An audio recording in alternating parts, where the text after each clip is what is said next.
Hello students, बात करेंगे Allahabad high court group C और ग्रुप डी की जो रिक्रूटमेंट चल रही है वो लगभग अपने अंतिम चरण पे पहुंच चुकी है। बच्चे काफी डिमांड कर रहे थे कि सर डॉक्यूमेंट वेरिफिकेशन के लिए बना रही है। कहीं पे कुछ बच्चों को प्रॉब्लम है उनके सर्टिफिकेट को लेकर या फिर ओबीसी ईडब्ल्यूएस या एससी एसटी के सर्टिफिकेट को लेकर। मैं 1 बाय 1 इन क्वेश्चंस को सॉर्ट आउट करने की कोशिश करूंगा। देखिए, ग्रुप डी में कुछ वैकेंसी जो है वो 6 क्लास की भी हैं और 8th क्लास की भी हैं। तो काफी बच्चे ये कमेंट कर रहे थे कि सर मेरा तो स्कूल ही बंद हो गया है, हम कहां से मार्कशीट लेके आए। 6 8th की क्लास की कौन अच्छे से मार्कशीट रखता है, या कभी घर में पुताई होती है, सफाई होती है तो उसमें मार्कशीट उनकी चली जाती है। तो कोई भी आपको इतनी टेंशन लेने वाली बात नहीं है। आपको क्या करना है, एक एफिडेविट बनवा लेना है 6 8th क्लास की। वो वहां पे वकील साहब आपको ये लिख देंगे कि इनकी जो मार्कशीट जो थी वो घर की सफाई में या फिर कहीं जाने में उनकी खो गई है, तो मैं इसको प्रमाणित करता हूं और इनकी 10th की मार्कशीट के अकॉर्डिंग इनको ले लिया जाए। लेकिन कम से कम आपके पास हाई स्कूल की मार्कशीट होनी चाहिए, तब ये आपका जो एफिडेविट है वो वेरीफाई हो पाएगा। अगर आपके पास केवल 8th तक की मार्कशीट है तो आपको प्रॉब्लम हो सकती है कि पता चले आपकी हायर क्वालिफिकेशन ही 8th है और उसकी भी मार्कशीट आपके पास नहीं है, तो आपको डीबी में जो है वो थोड़े दिन के लिए आपसे कहा जाएगा जाइए बनवा के लाइए। अगर नहीं आप करा पाते हैं तो फिर आपको बाहर कर दिया जाएगा।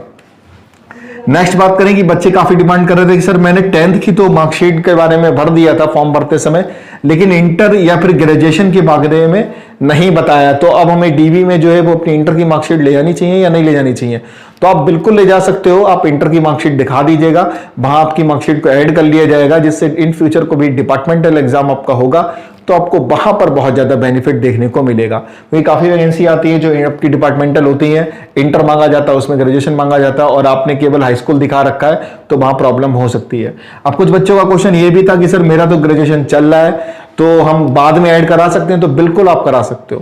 देखिए, हर डिपार्टमेंट में एक पर्सनल डिपार्टमेंट होता है, वहां पर एक एप्लीकेशन आप लिख दीजिए अपने सीजन से फॉरवर्ड करा के, अपना जो एक्स्ट्रा एक्टिविटी है जैसे मान लीजिए CCC है या फिर इन फ्यूचर आपका ग्रेजुएशन कंप्लीट हो जाएगा तो उसकी मार्कशीट आप ऐड करा सकते हो। नेक्स्ट है कि आपका जो डोमिसाइल है, निवास प्रमाण पत्र है, वो कब का होना चाहिए। तो निवास प्रमाण पत्र जो यूपी के निवासी हैं उनका कभी भी बना हो, चाहे वैकेंसी से पहले का बना हो चाहे बाद का आप बनवा रहे हो तो भी कोई दिक्कत नहीं है, क्योंकि एनटीए के कोई भी नोटिफिकेशन में ऐसा नहीं लिखा है कि 3 साल पहले पुराना सर्टिफिकेट आपका होना चाहिए डोमिसाइल या फिर बाद का होना चाहिए। तो आपका पहले का तो भी चल जाएगा, बाद का है तो भी चल जाएगा। ऐसे ही ईडब्ल्यूएस में बहुत कंफ्यूजन है कि सर मेरा फॉर्म भरते समय तो बना नहीं था। तो आपके अगर पहले का बना है, मान लीजिए 2020-21 का बना है तो भी चल जाएगा। अगर आप लेटेस्ट बनवा रहे हो तो भी चल जाएगा। ऐसा कोई वहां पे नहीं लिखा था कि आपका सर्टिफिकेट पुराना होना चाहिए, आप कभी कभी लगा सकते हो। और इसका लेटेस्ट एग्जांपल आपको देखने को मिला था 2019 में। 2019 में जो बच्चे ओबीसी के थे तो उनका नया फॉर्मेट पे ही लिया गया था जब वो ज्वाइनिंग करने आ रहे थे। मतलब डीबी के टाइम जो है वो एक फॉर्मेट दिया गया था कि कहा गया था इसी फॉर्मेट पे आप बनवा लीजिए, तो लेटेस्ट बनवा लिया था।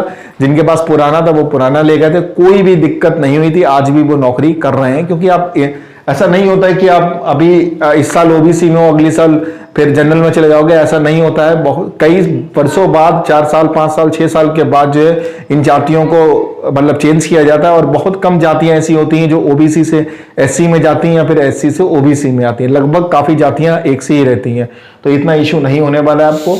ठीक है, करेक्टर सर्टिफिकेट की बात कर लेते हैं कि काफी बच्चे पूछते हैं सर करेक्टर सर्टिफिकेट जो है वो किस क्लास का लगेगा हमारा या फिर किस स्कूल का लगने वाला है। देखिए, अगर आपने 10th क्लास की मार्कशीट जमा करी है अपना डॉक्यूमेंट वेरिफिकेशन में, तो जहां से आपने 10th पास किया है वहां के स्कूल को में आपको जाना पड़ेगा और वहां से आपको करेक्टर सर्टिफिकेट बनवा के लाना पड़ेगा। और ये करेक्टर सर्टिफिकेट कब का होना चाहिए, तो जब आपका डीबी हो रही है तो उससे 10 दिन या 15 दिन या 1 हफ्ते पुराना ही होना चाहिए, बहुत पुराना नहीं होना चाहिए। नेक्स्ट आपका है कि बैंक और चेकबुक को लेकर। देखिए, बैंक आपके पास कम से कम बैंक अकाउंट एक आपके पास होना चाहिए, आपके नाम का ही होना चाहिए, आपकी पत्नी के नाम का नहीं होना चाहिए, ना माँ बाप के नाम के ना होना चाहिए। पत्नी के नाम पे करना भी नहीं, पता चले कभी अब लड़ाई हो गई तो पैसे भी आप नहीं निकाल पाओगे। ठीक है, वो वहां जाके पूरा अच्छे से अपने अकाउंट में तो ले ही रही है, फिर आपको परमिट पूरी बंद हो जाए। फिलहाल आपको सर्विस जब ज्वाइन करते हो तो आपके नाम का ही आपका बैंक अकाउंट होना चाहिए, अगर नहीं है तो आप ओपन करा लीजिए।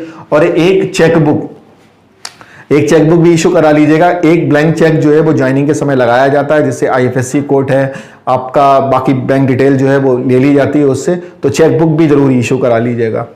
नेक्स्ट है आपका आधार कार्ड। काफी बच्चों में आधार कार्ड में प्रॉब्लम ये है कि किसी की एज को लेकर इशू चल रहा है, किसी की कुछ date of birth high school में, किसी की कुछ डेट ऑफ बर्थ उसमें, तो आधार कार्ड जरूर वेरीफाई करा लीजिएगा, क्योंकि आपका जब सर्विस रिकॉर्ड बनाया जाएगा तो आधार कार्ड उसमें लगाया जाता है। अगर दोनों डीओबी चेंज होंगी तो आपको प्रॉब्लम हो सकती है, फिर आपको भेजा जाएगा कि जाइए उसको फिर से सही कराइए।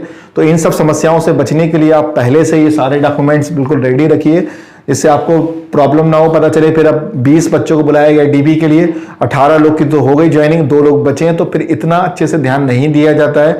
बार बार क्या होता है कि आप पहुंच रहे हो, मेरा डीबी कराइए, ये कराइए, वो कराइए, फिर आपका मेडिकल होगा बाद में, तो आप लगातार लेट हो जाएंगे। 1-1.5 महीने की आपकी सैलरी भी उसको भी लॉस हो जाएगा और आप फालतू में परेशान भी बहुत ज़्यादा हो जाएंगे। तो ये पूरा प्रोसेस रहता है। उम्मीद है कि आपको क्लियर हो गया हो। फिर भी कोई डाउट हो तो जरूर कमेंट कीजिएगा, मैं जरूर रिप्लाई करूंगा। मिलता हूँ नेक्स्ट वीडियो में, जब तक के लिए थैंक यू।